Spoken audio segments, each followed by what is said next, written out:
Okay, let's get right into it. We're essentially dropping you straight into the middle of a federal courtroom. Imagine the tension, the high stakes. We're talking about the cross-examination of a key witness, Jane Doe, in the ongoing U.S. versus Sean Diddy Combs case. Absolutely. It's described as really intense. And our mission here really is to unpack the source material we have. It covers the end of day 20 and the start of day 21 of the trial. We're zoning in specifically on Jane Doe's continued cross-examination by the defense. Yeah, what they were trying to do, what she said back, because the scene is definitely set for, like, a clash, right? Yeah. The defense is clearly challenging her story, using her own words, her texts, everything against her. Exactly. While she's trying to hold her ground, explain her perspective, all under, it sounds like immense pressure on the stand. Mm-hmm. Now, before we dive deep, we absolutely have to put this out there very clearly. Yes, super important. This deep dive. It's based only on the specific source material provided to us, covering just these particular days. The federal case, U.S. versus Sean Diddy Combs, is very much still ongoing.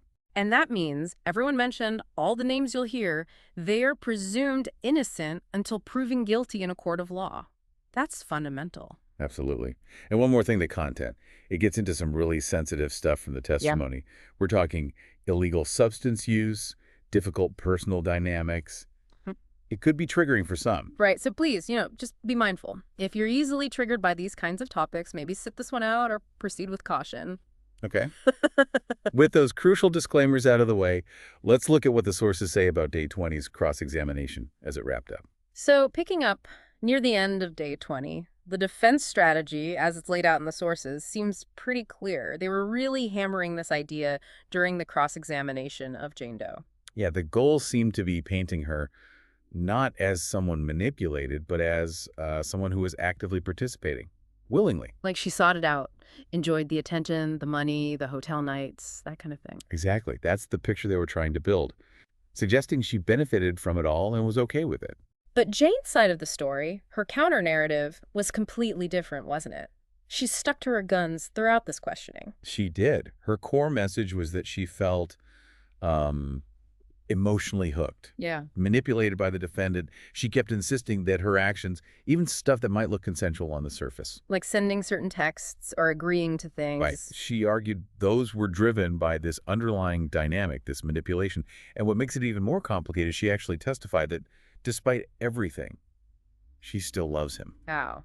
It adds a whole other layer, doesn't it? A really complex emotional angle for the jury to grapple with. Definitely. And she spoke quite powerfully about feeling like obligated. Yeah. Obligated to take illegal substances during some of these encounters. She specifically mentioned ecstasy, right? Saying it was to fulfill his fantasies. Yes, that's what she testified. And crucially, she said taking these substances made her deeply uncomfortable. She used terms like internal suffering. So the defense would show a text or mention an action, and her response would often be, yes, but I felt forced. I was suffering inside, even if I seemed okay. Pretty much. That was the pattern described. This feeling of obligation and internal pain, even while appearing to comply outwardly. Okay, and the money aspect, that was a big focus too, wasn't it? Huge focus for the defense on Day 20. The sources mentioned two key amounts brought up. $40,000 paid up front for her home, Okay. and then $10,000 a month. Yeah. The defense apparently framed this monthly payment as part of a, quote, love contract. A love contract, so they're suggesting it was like a deal, a financial benefit she agreed to. That seems to be the implication they were pushing. But Jane's testimony painted a completely different picture. How so? She testified that he used that money as leverage, as a control tactic. She claimed he'd threatened to stop paying her rent if she didn't do what he wanted, or if they argued. So what the defense calls a love contract or a benefit, she's calling a weapon, a tool for control. Exactly. It really highlights that core conflict in interpretation. Same money, same transaction, but viewed through completely different lenses of power and consent. It really shows how power dynamics can change the meaning of something like that. And to back up their version, the willing participant idea, the defense used her own messages against her. Heavily. The sources describe them reading explicit texts out loud in court, playing voice notes she'd sent him. Oh, wow. Yeah, and pointing to every time she expressed love or affection or even seemed to be enjoying herself in those messages. The strategy being, if you said these things, how can you now claim you were suffering or being forced? Show the inconsistency. Precisely. That was the clear goal, to undermine her claims of being unwilling by using her own words from the time. But Jane had an explanation for that too, right? She didn't just say no comment. No, she addressed it directly and repeatedly according to the sources. She testified she was essentially putting on a front, trying to make him feel loved, saying what she thought he wanted to hear in the messages. While inside, she felt completely different. Exactly. While inside, she claimed she was suffering, breaking her own boundaries. Her whole point was that those messages didn't reflect her true feelings or consent, but were just her way of trying to manage a really difficult manipulative situation. That distinction is key to her side of the story. What about the hotel nights ending early? Did that come up? It did. She confirmed there were times she asked for a night to end, and it did. But she added a really important condition. Which was? That it only happened after she had already gone through parts of the encounter, acts, or requests that she testified were unwanted or made her feel uncomfortable. So she might have been able to stop it eventually, but not before the stuff she objected to had already happened. That's what her testimony suggested. Yes, it ended, but the damage, so to speak, was already done from her perspective. The cross-examination also got into some really personal stuff about the defendant's alleged preferences. Yes, the topic of his alleged curiosity came up. The defense questioned her about it. Jane testified that she believed he was ashamed to explore that side of himself. And there was that specific moment mentioned about the term cuck. Right. The source says the defense lawyer asked her to define cuck in court, which she did. And related to his alleged requests involving other men, the source just noted the question floating around was, are you homosexual? It seems the defense was probing the dynamics of those specific encounters involving other men and her role or understanding. She also talked about the relationship structure itself causing her pain, like how it started versus how it ended up. Yeah, she described it starting as polyamorous, but said it became really painful for her when the defendant apparently went public with another woman, young Miami. Because her relationship was kept secret. That's what she claimed. That her relationship was hidden while he was out publicly with others, and she felt he treated the other women better. This feeling of inequality and secrecy seemed to add to her distress. There was also that emotional bit about her worrying about him, wanting him to get help. Yes, that was on day 22. She testified about finding out about his struggles with illegal substance use and urging him to go to rehab. She used really emotional language, calling him her partner, her light. Saying she wanted to believe it was true love. Exactly. Despite all the issues, she expressed this desire for it to be real love. Now, the defense could definitely use that testimony, right? To suggest a complex, maybe messy, but still genuine and consensual relationship rather than just exploitation. Yeah, you can see how they'd spin that. So day 20 ends with the defense having really tried to hammer Jane Doe, using her words, her actions, her expressed affection to poke holes in her story of being manipulated. Absolutely. Setting the stage very clearly for day 21, where they plan to continue exactly that strategy. Okay, so let's move into day 21. It didn't just jump back into the cross-examination, though, did it? There was some court business first. That's right. Before the jury was brought in, Judge Subramaniam had to deal with an issue concerning one of the jurors, juror number 6. What was the issue? The prosecution had raised a concern. They actually asked for this juror to be removed from the case. On what grounds? They cited a lack of candor. The source explains that means a lack of openness or honesty. So the prosecution felt this juror hadn't been entirely upfront about something, though the specifics weren't public. And the defense? What was their reaction? They strongly opposed it. Attorney Alexander Shapiro reportedly called the prosecution's move a thinly veiled attempt to exclude a black juror. Oof, bringing race into it directly. Yes. So it became quite contentious. The judge, however, didn't rule immediately. Judge Subramaniam said they'd consider it and make a decision before the weekend, so it was left hanging. And the details of why the prosecution was concerned remained private. Correct. The letter outlining their specific reasons was sealed, meaning it wasn't made public at that point. We don't know exactly what the lack of candor referred to. The sources mentioned a little observation while they were waiting for the jury. Yeah, just a small detail. The defendant was seen reading a small orange book, and he was talking quietly with his lawyers, Agnew and Shapiro, apparently about this juror issue that had just been discussed. A little glimpse behind the curtain before things got intense again. And then the jury comes in, and Miss Garros, for the defense, picks up right where she left off. Exactly. Back to the cross-examination of Jane Doe, focusing again on messages and specific events. Where did she start this time? She went straight back to text, this time from December 2021. It involved Jane and someone who made cable discussing a hotel night.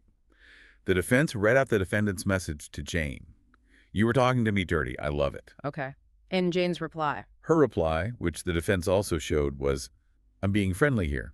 Presenting this exchange seems designed to show her engaging in this kind of talk, maybe suggesting she wasn't entirely uncomfortable with it. Then they moved on to a conflict involving someone named Gina. In March 2022. Yes.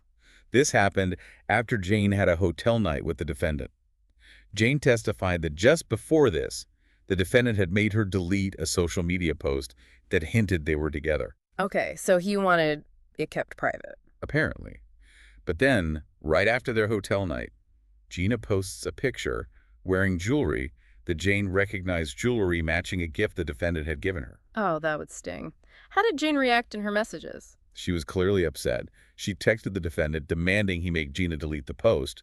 She accused him of giving her anxiety and said things like this, "Deeply hurt me." So the defense shows these messages. Maybe arguing her hurt was about the other woman, the public stuff, not the hotel night itself. That could be the angle. Trying to shift the focus of her pain away from the encounters and onto jealousy or the secrecy. Jane's testimony, though, would likely frame it as part of the overall pattern of manipulation and hurt. The cross-examination also went into detail about one specific hotel night, the longest one she remembered. Yes. She testified about a night around New Year's 2022.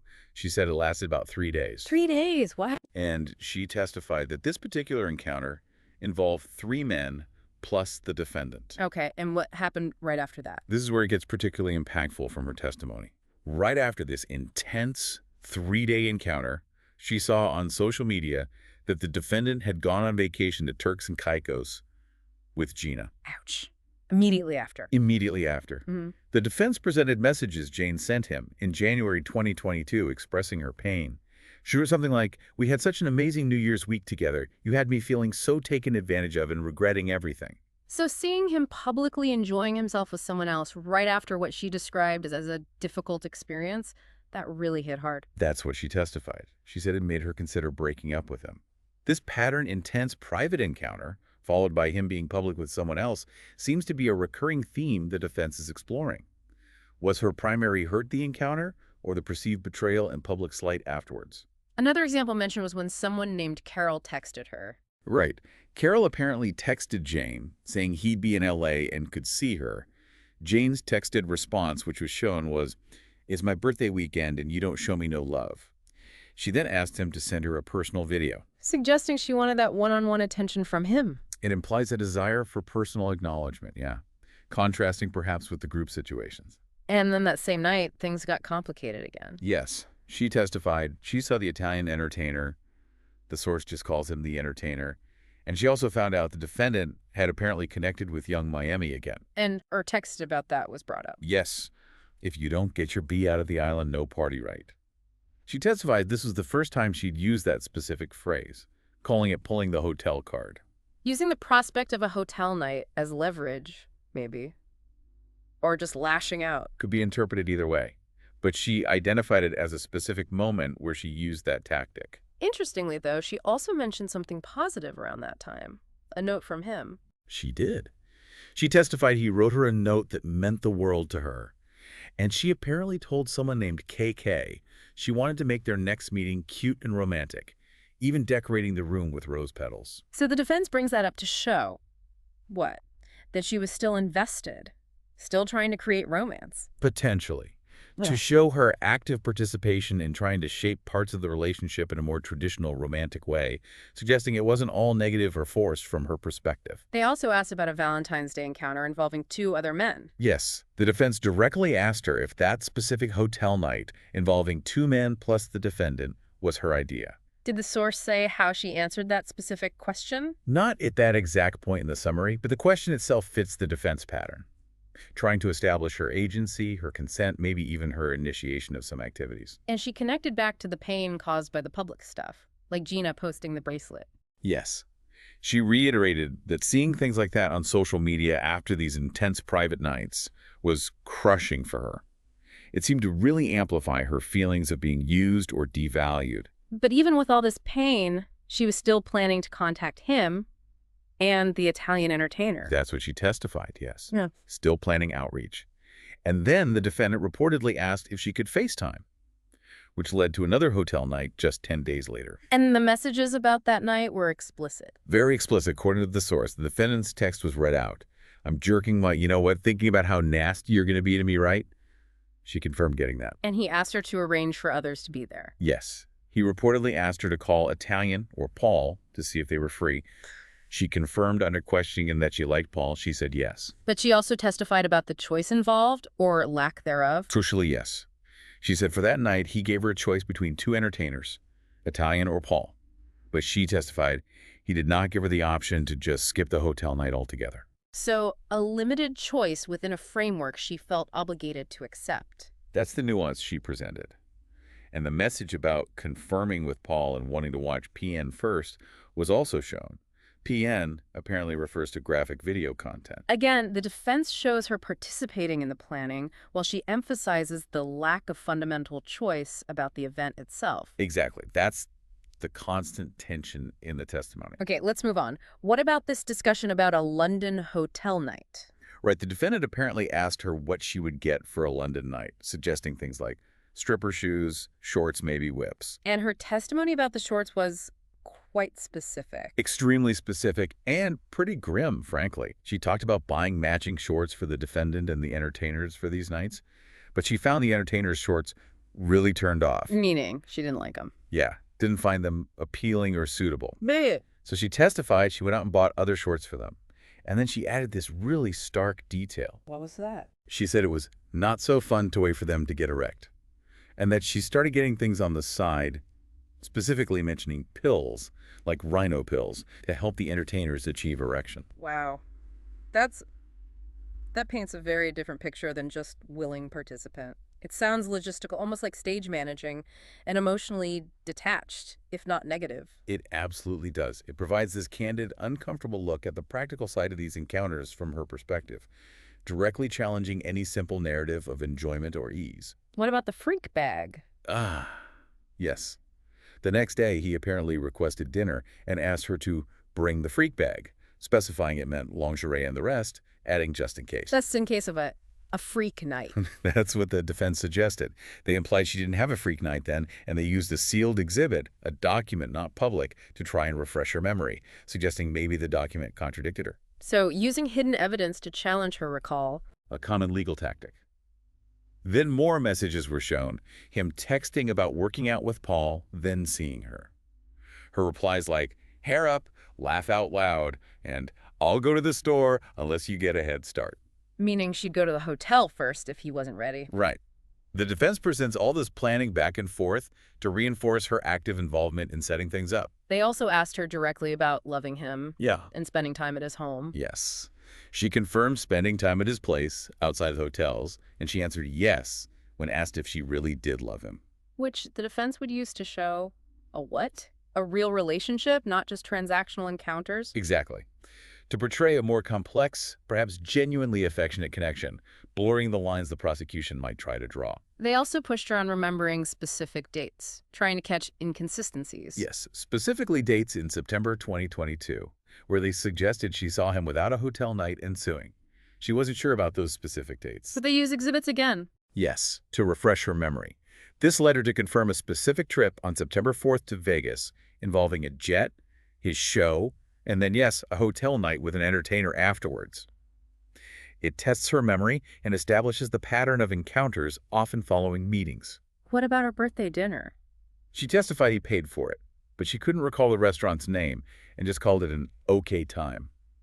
Kind of lukewarm. Did she contrast that with something she actually wanted? She did. She mentioned suggesting Poppy Steaks in Miami, calling it a nice place, but testified that on that occasion, the defendant conveniently put her in a hotel with New, pointing out that New was actually a restaurant inside the hotel. So her trying to suggest a normal date, but it gets folded into the hotel encounter structure anyway? That seems to be the implication of her testimony, and this tied back to that Valentine's Day incident. Where he was away and she sent the "get your bee back from the island" text. Right.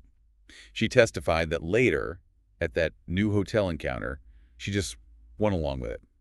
She describes stuttering on the stand, trying to find the right word for the feeling, saying it wasn't just pressure, but agitation. Again, the defense highlights her going along with it while she stresses the internal feeling of pressure or agitation. Precisely.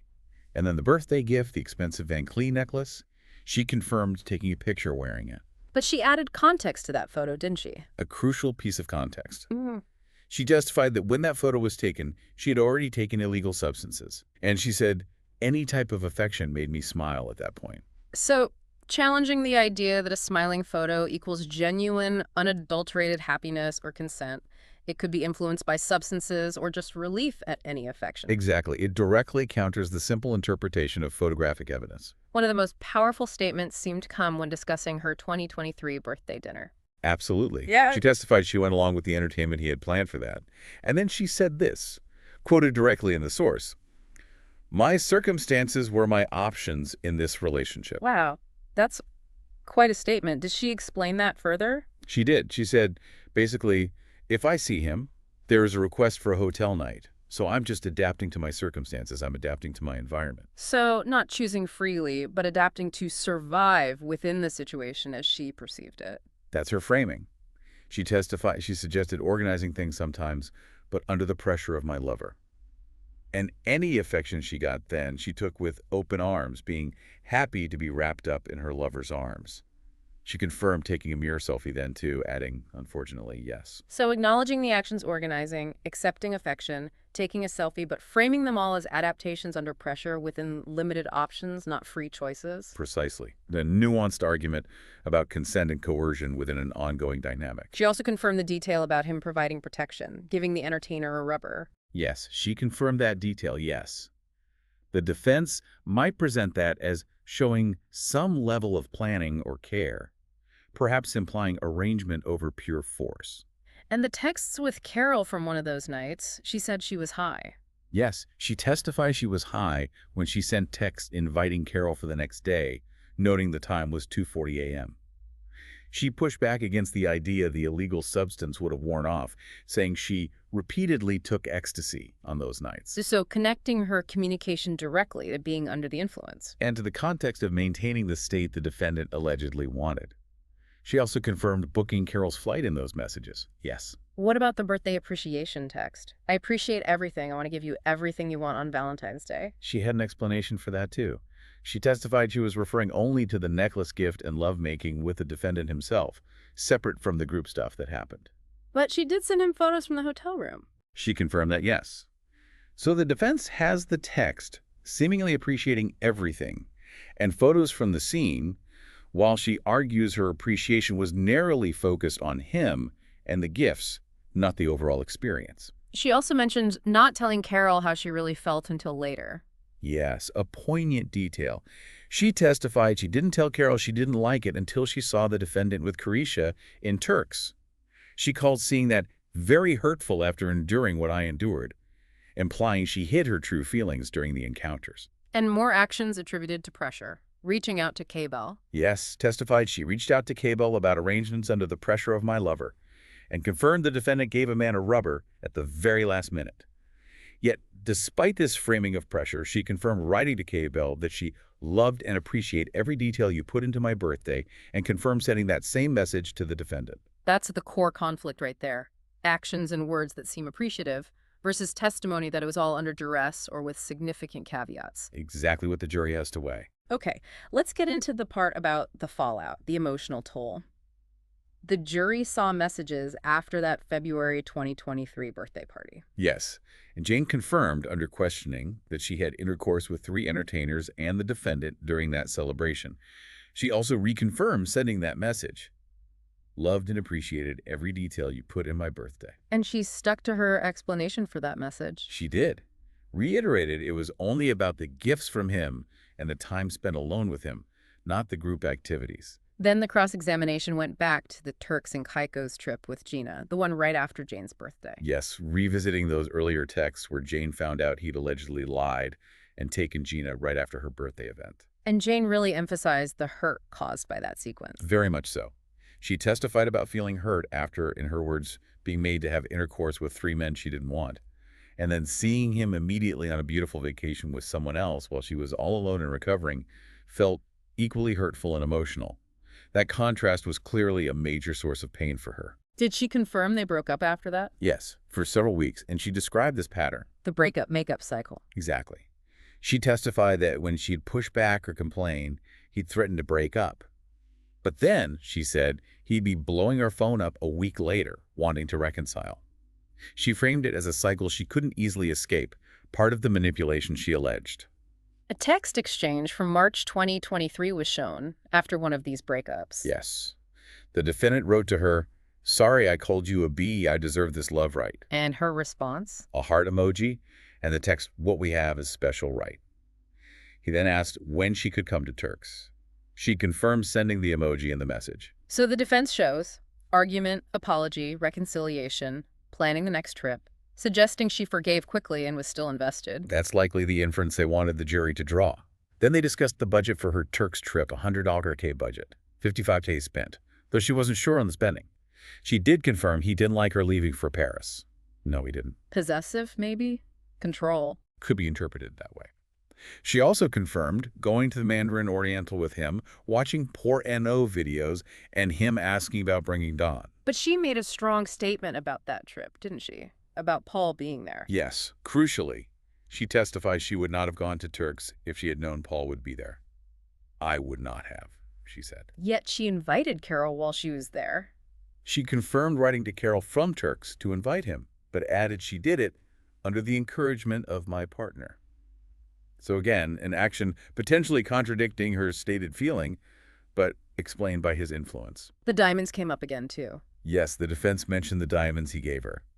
Jane testified she thought it was sweet, but just wanted Sean, not the diamonds. But they had a counter to that. They did. They immediately pointed out she had previously written, "I wanted diamonds," highlighting that contradiction. And she admitted saying something to Paul about it being her fault. Yes, the defense asked if she remembered telling Paul she let Shine go too far, and it was her fault.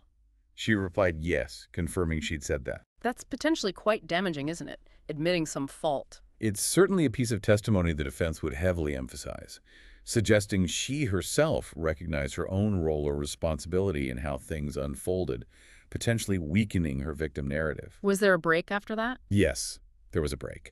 And when things resumed, Jane seemed keen to clarify her position on the messages again. Still sticking to the idea that her positive messages were only about him. Yes. The source describes her on the stand, stroking her hair, and insisting again that any appreciation expressed after hotel nights referred only to her time and interactions with the defendant and his gifts, not the other men. And the defense attorney, Tiny Jaros, kept pushing back. Reportedly, yes. Countering that, she didn't make that distinction clear in the messages themselves, asking if there was an undertone she was adding now. But Jane apparently held firm on her explanation. The sources also noted who was in court supporting the defendant. Yeah, his mother, sister, and 3 sons were there. Small humanizing details, him greeting people, asking his mom if she'd eaten, shows the personal side amidst the legal battle. And that book he was reading, The Magic of Believing. Right. The Small Orange Book, identified as that 1948 self-help book by Claude M. Bristol, originally for WWII vets, about the power of the subconscious mind. The source noted he's reportedly been reading similar books since his arrest on SA trafficking and other charges. Just an observation of his focus during the breaks. And the jury, still paying attention. Following along, apparently, but not taking notes yet at that stage.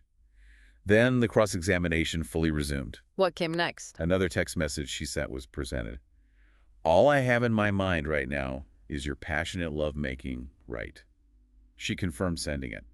Then she seemed unsure if a meeting 2 weeks later involved a hotel night, which the defense might use to suggest not every meeting ended that way. There was a brief objection about a voice note. Yes, prosecution objected, saying it wasn't on their evidence list. The defense moved on.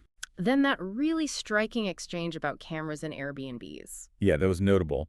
Text presented showed the defendant asking her, "How do you know there aren't cameras in Airbnbs?" And her response. Her text reply was, "They could be covered by security. We'll just say it's our anniversary, and we want to cover them to feel comfortable." That definitely raises eyebrows, discussing concerns about being recorded and how to potentially mitigate it. Then came another really emotional moment, tied to her child. Yes, a very powerful one. A text she sent him was read. "The fact that you are the reason for my child's joy is a feeling inside me I just can't explain." And she started crying on the stand. Reportedly, yes. The defense attorney paused, let her compose herself. Then the rest of the text was read. I love you so much as my friend, my lover, my boyfriend, even though you don't like that word. Such an intense expression of love and connection. And then, immediately after that profoundly emotional text was read, she was asked to confirm a location related to a hotel night now, which she did. That juxtaposition is incredibly stark for the jury to witness. She also confirmed taking care of him after surgery, without hotel nights. Yes. Confirmed helping him in June 2023 after surgery, and explicitly stated no hotel nights that month. But then confirmed one did happen in early July 2023, showing the pattern resumed. And the message after that July night also made her emotional. Apparently so. The message read, I love living in the moment with you. It was our little part, rosé, whatever we were saying, is that a moon emoji. She reportedly dabbed her eyes as this was read. Prompting a sidebar. Yes. Defense counsel approached the judge right after that, suggesting maybe her emotional state needed discussion or the impact of that evidence. After the sidebar, back to messages from August. Yes, August 9th, 2023. His message. Movie night off the charts, you say you agree, right? Mention of a canceled All-Star night, too. And the podcast incident came up, him talking about intercourse on a yacht. Right. Jane testified hearing him say that on a podcast from Croatia. Her reaction was blunt. He lied to you, yes, it hurt my feelings. Another instance of alleged deceit causing pain. They also revisited that August 2023 New York trip, the one she almost canceled. Yes. The defense went back to her direct testimony about flying there. They showed texts where she was angry about that same podcast interview, him mentioning 48 hours of intercourse with another woman. She threatened not to go, but he convinced her, under false pretenses. That was her testimony.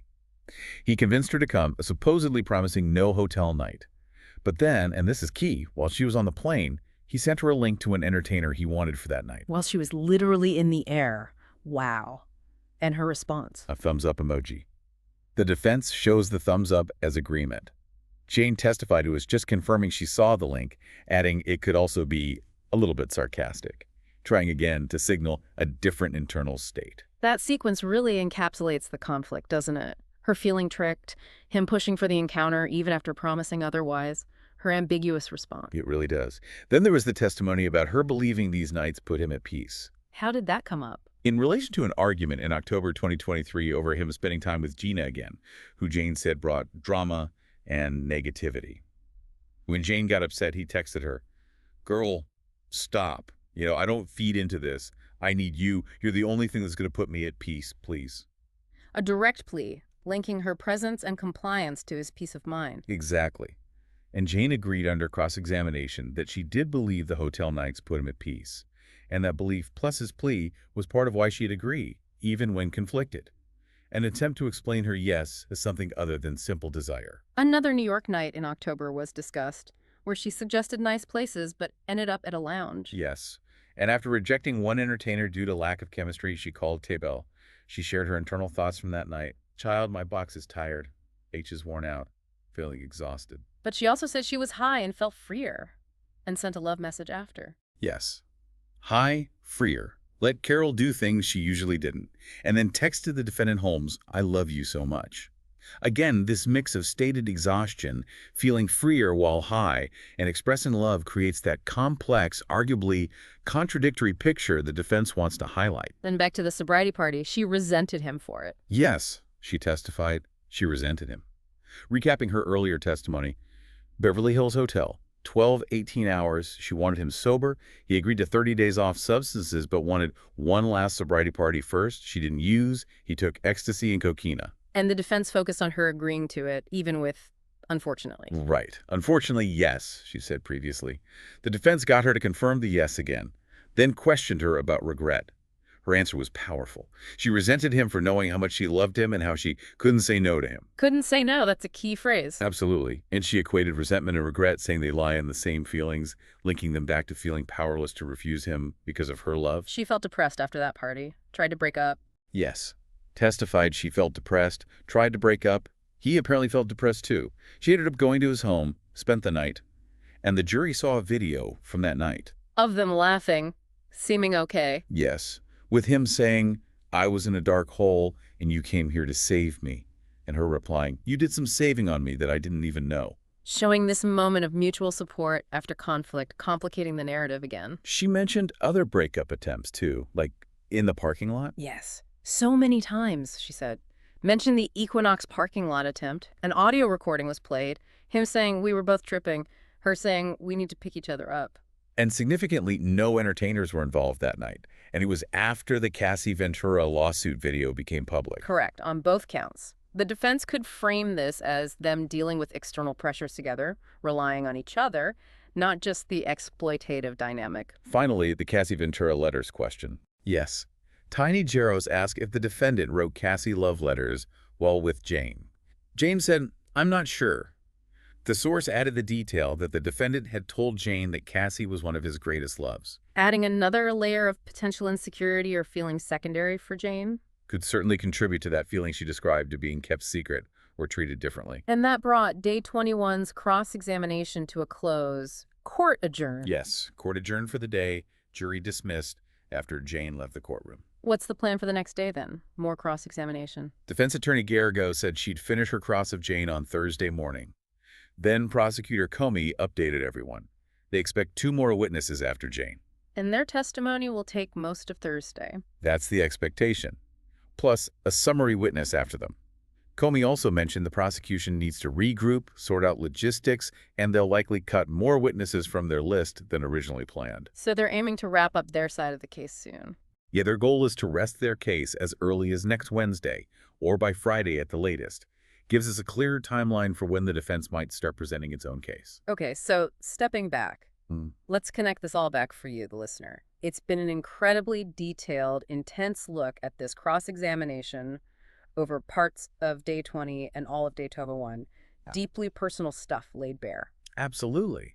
Think about what the defense was doing. They were systematically using Jane's own words, texts, voice notes, expressions of love, agreements, accepting gifts, trying to construct this narrative of her being a willing, maybe even calculated participant, showing contradictions. Yeah, presenting a huge amount of evidence pointing towards her agency, her benefit, her participation. But then you have Jane's response throughout all this pressure. Right. How did she try to explain it all? Her constant theme was trying to reconcile those actions and words with her claims of manipulation, pressure, just adapting to survive the situation, suffering internally. Her explanations about, outward appearances versus inner feelings, the impact of illegal substances, that cycle of breaking up and getting back together, and that key phrase, couldn't say no because she loved him, those were her anchors. And those emotional moments on the stand, the crying, dabbing her eyes, they underscore the toll this is taking and potentially reinforce her claims of the distress she experienced during the relationship too.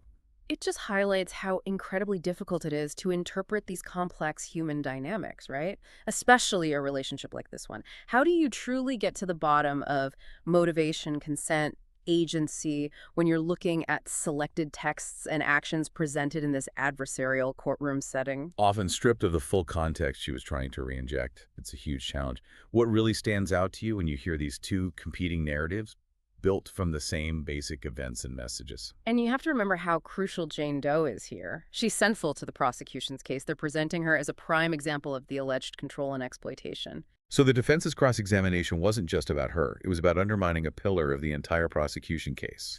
If they can raise enough doubt about her testimony, suggesting different motivations, love, money, a complicated consensual dynamic, it weakens the whole structure. So, to wrap up this deep dive, we've intensely focused on Jane Doe's cross-examination, covering really tough personal details from days 20 and 21.